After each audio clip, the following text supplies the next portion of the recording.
All right, Solos episode 15. Joshua, you usually kick us off with these ones, and we were just diving into some really, really cool stuff, and we wanted to just hit record. So we're in it. What's up? How you doing? Yeah, I'm seeing reality from different lenses and perspectives, and I think it was last episode where you asked me what the difference was, and I said when I experience something, now it's connected to all these other things. I'm not just experiencing this by itself. Yeah. So my question, I'm always looking to connect whatever I'm going through to other things, whether that's this life or patterns in, my experience or other lives, or like everything's in patterns. So the Yeah. pattern recognition eyeball is like very useful to identify what's actually happening. Mm-hmm. And so more of my life is being seen from that lens. Mm-hmm. Yeah.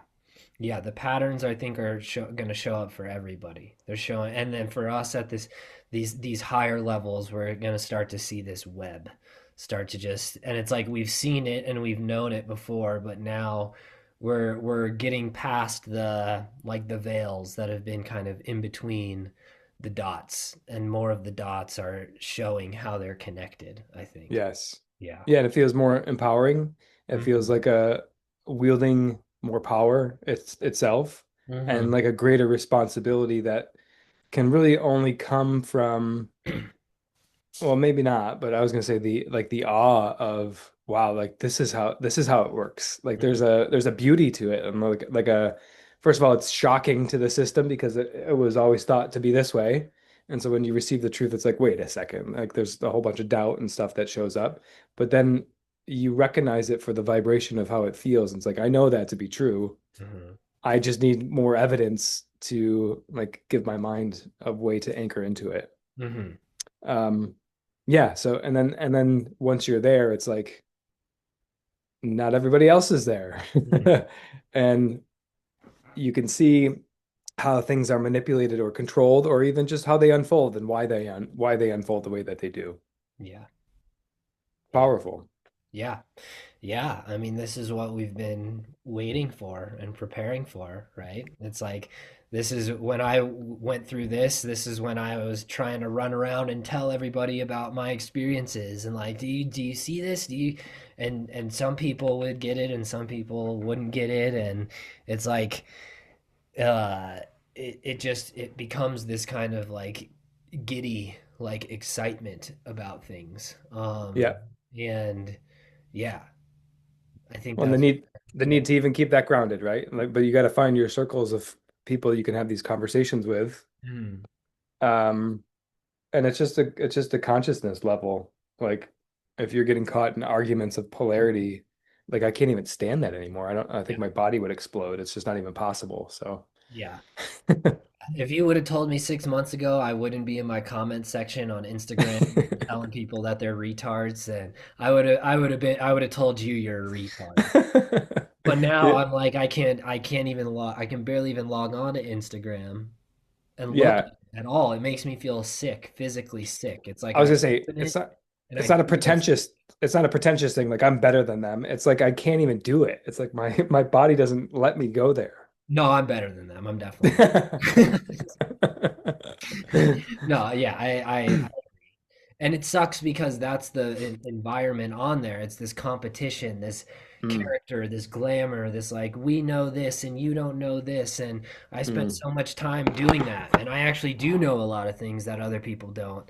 And I'm realizing how I experience this to really see like the level of viciousness that people have and like what I'm going to be going up against, what we're going to be going up against, right? What we're going to be alchemizing moving forward. And so it's like I was getting my bearings during this Instagram process and saying things, speaking, channeling things, talking about events and feeling doubt and all, all the stuff you're talking about. It was like my practice of like, I feel the fear. I feel fear making a psychic video about this person or about these things. And I just had to go through it. And there were a few times there when it was starting to like go down. I was losing followers, the views were going down. It was like, it was like I can't like I can't drop this. I can't leave Instagram. Like it's not gonna.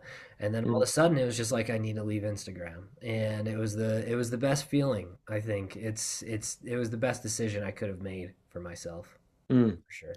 I think I was with you when that first came in, right? There's a whole process that came after with the disengagement of it, but Mhm.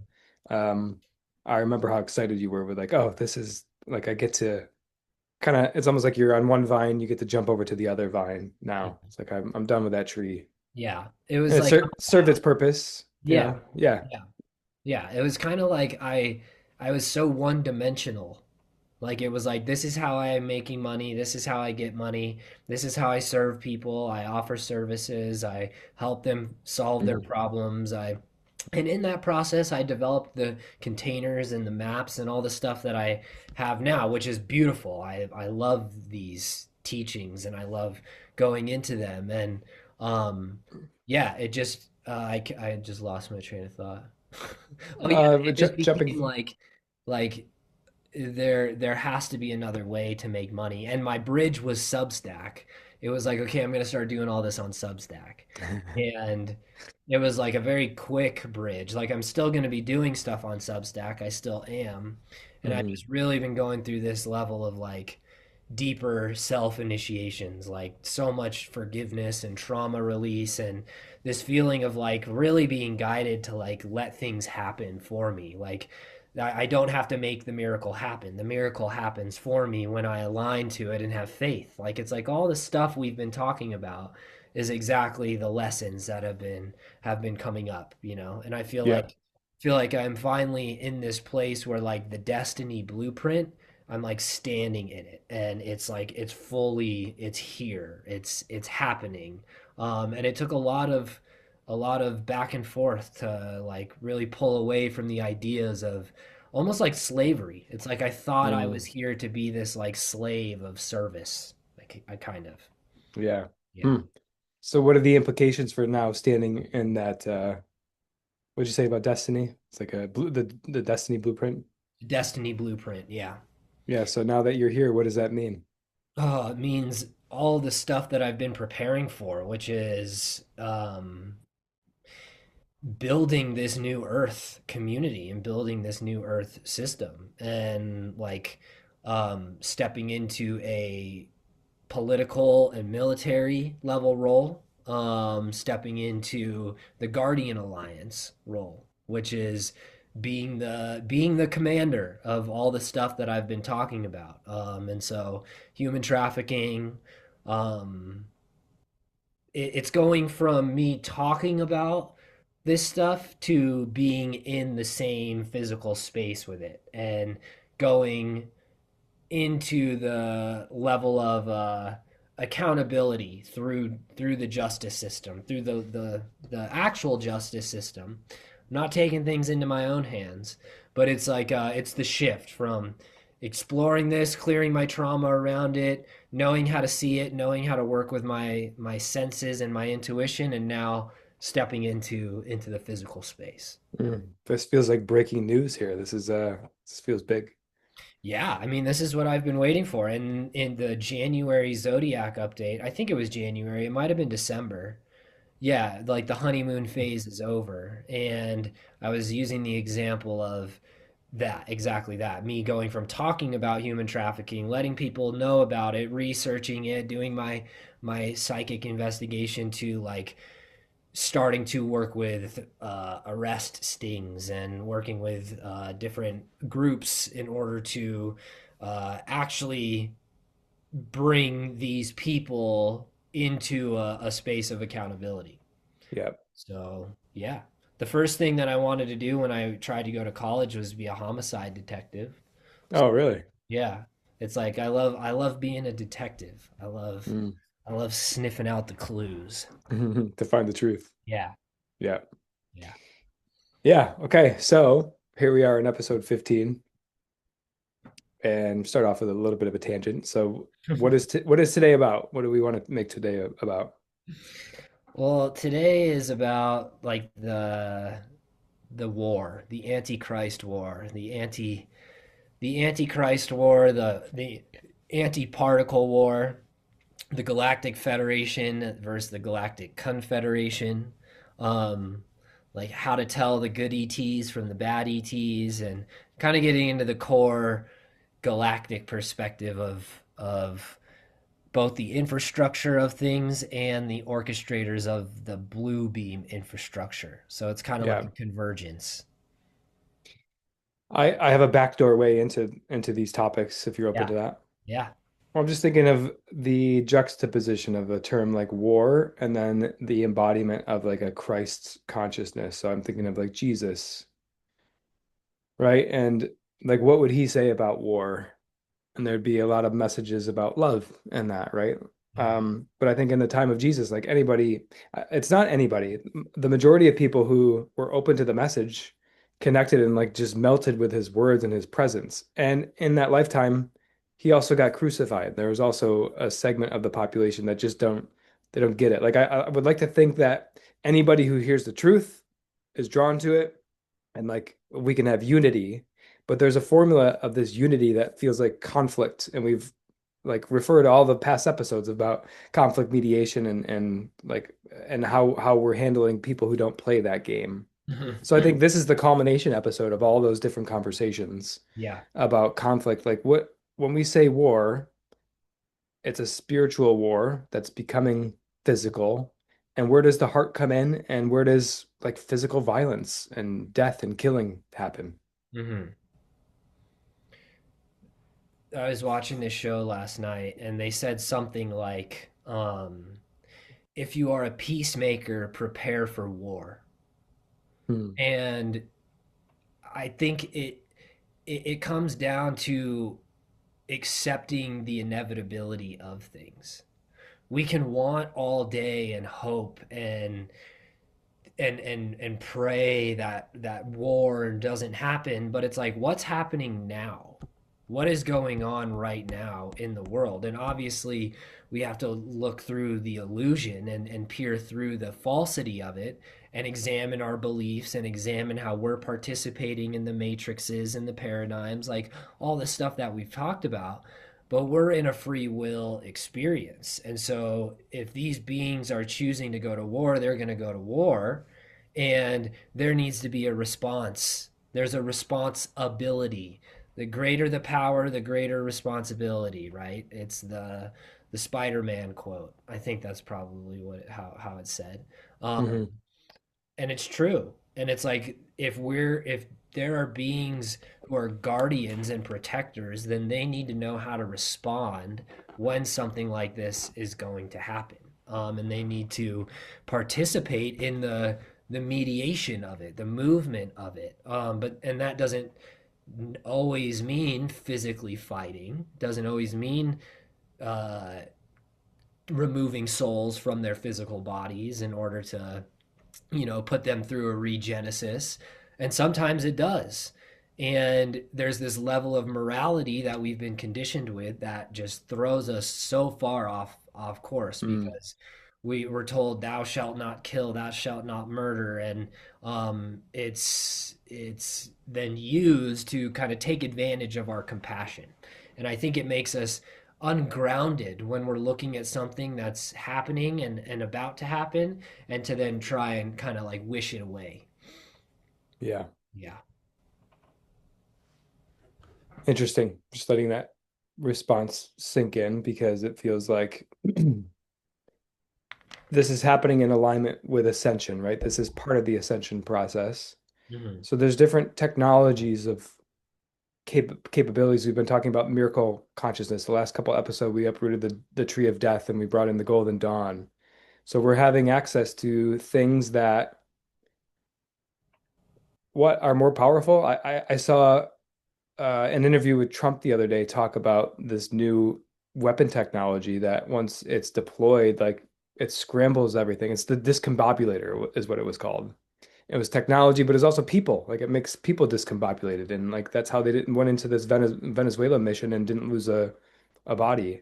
So, what are we talking about as far as what we'll have access to, but won't the other beings who are creating this conflict and war have access to similar technology? What does that look like? Yeah, this is very interesting actually, and it's making me think of this Sean Ryan episode. Do you know who Sean Ryan is? Yep, podcaster. I'll try and remember who the name of it was, but he identifies as a Christian, like he goes to church and he's very about Jesus, and um he works for a advanced weapons company in like Silicon Valley or something like that. Um and he talks about how Trey Stevens is his name. We'll put it in the show notes. Episode 245, Trey Stevens, the Sean Ryan podcast. So he works for this company named Anduril, Anduril, and they have advanced AI super weapons. And he's talking about how this corresponds to his beliefs in Jesus and compassion and love. And he says, well, the way that I see it, that if there was war happening and that there was this um, conflict or necessity happening that couldn't really be stopped or controlled, Jesus would want there to be advanced weapons that focus on the least amount of casualties possible. Oh, So he man. frames it from a place of, if the intention is around, and I haven't fully felt into this guy if he's doing weird stuff. Um, he felt pretty genuine to the spectrum, like real Christian, could be. Hmm. But it made me think. It's like, if what is the intention behind it? If the intention is to create less casualties, to create less suffering, to create less death, and to be able to zone in on these specific people who are doing these things and be able to nab them like that and hold them in a space like that, is a weaponry of compassion, I would say, right? Mm. Yeah, if cornered into that reality, yeah, isn't that the goal? Yeah. I don't know. Maybe there's another argument with like, well, you want to identify the people who are responsible for these conflicts being created in the first place, or the beings, Mm. right? And I think my next natural question was like, how many? Like, what does the head of the snake look like? Is it one being that's running everything, or is it like, are we going to the like what level of the minions versus where is the source? Yeah. Well, it's similar to the organic matrix, right? The service to others, which is like, no, it's not just one being. Like we think of it from different lenses. It is one being, right? A Yeah. totality of a collective mind, a collective heart, and then it's a bunch of individual bodies. So no, not I'm not doing it alone. You're not doing it alone. It's not possible for one body in these dimensions to do all of it alone. That's the point of compassion and community and teamwork and working together, is like, that's why the power has been distributed like that, because we're supposed to come together to be able to exercise it together, because the more people who are focused on it, then the more power there is. That's the power of the collective. So it's the same thing with the negative beings and the neutral beings. It's like they have collective minds, which we would call a hive mind, instead of like a collective memory complex, right? It's like it does have memory, but it's this whole distorted AI parasite type hive mind. So that's where they insert the hierarchy and the power dynamics of the hierarchy. So they're all battling it out to be the one who is labeled as the top of the food chain, right? And Mm, so yeah. that's who I always reference as Thoth. Thoth is an AI hive mind. It's an archonic matrix that then incarnates as many different bodies, and they'll have core incarnations where they hold a lot of that accumulated identity or accumulated power, just like guardian avatar incarnations work. There's a Right. lot of beings who represent this same oversoul, and they all have different levels of vibration, and it doesn't mean that they're better than one or another, but then with service to self hive mind, they're measured as better than. So really, they're all fighting with each other. Like, if you it's like, that's the thing that's kind of hard to get around, is like, they hate each other. They don't love each other. It's like, There's love involved with some of them in some ways, but it's like they are constantly fighting for power dynamics. So their hive mind represents a herd mentality rather than, the team family mentality per Yeah. se. And that's where you get all these distorted dynamics within the family lines of abuse power dynamics and creating cords and bonds and trauma Hmm. bonds, and because it's creating a hierarchy, it's creating dependence. So that's Right. what represents that totality of that kind of service to self hive mind. Okay. Yeah. I got follow-up questions, but that's the 20-minute mark there. So another Right. minute or two Yeah. to tease out the rest of the episode here. Yeah. What would you say? um I It's don't know. been juicy already. I mean, Yeah. just wait.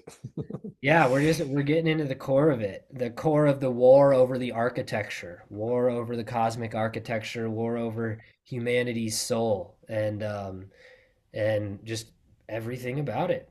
Hmm. Yeah. So while you're talking, I still want to bring it back to like the weaponry Hmm. part of it. Um, but also I see it like a game of Jenga. Like you want to remove the pieces that don't allow it all to collapse at once. Yeah. Now we don't want to stack it on top because it continues to be destabilizing in that way. Yeah. Um, but you have to be very strategic about which one you remove. And what do I mean by remove? I guess I could mean killing, but it's also just like disempowering the people who Hmm. are in these positions. Hmm. You know, I see it as like global leaders. Like they just had the World Economic Forum a couple weeks ago. That's like the who's who of anybody who has influence in the world. Hmm. Rulers of countries, big organizations, companies. Um, so yeah, it seems like there's a lot of beings at play that are all vying and jockeying for this top dog space, or even if they're not the top dog, they are anchoring into a desire to become that at some point in the future. So I think I'm kind of answering my question as I go because there are factions that are slowly eliminating the funding sources, for example, of these organizations. They're sniffing out the narcotics and some of the trade that's involved with like the life force and the lifeblood of how these things operate. Hmm. So I guess in a way, the Jenga game is being played, but it's just the stake